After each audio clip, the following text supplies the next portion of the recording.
What's up everyone, welcome back to another video, and this video I'm going to talk about how to exit safe mode on your laptop, on your PC or on your Windows. That's all you have to try. So let me directly get into a step one by one.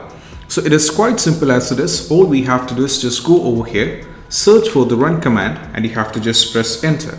And right now we need to type msconfig over here and go for OK. And right now just go over here on the boot, as you can see, and there is an option called boot option. So over here, as you can see, the safe boot actually disabled because I did on my purpose. So you can see that's by default. This will be like in the general, if you go to the boot, this will be checked up over here like this. And what we need to do is we just need to uncheck it and go for apply and go for OK. And that's all you have to do. It's asking for restart, so you have to do a restart.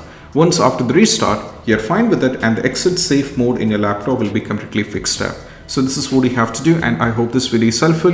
And if you find this video helpful, don't forget to subscribe and click on the bell icon for more notification. That's it. Bye bye.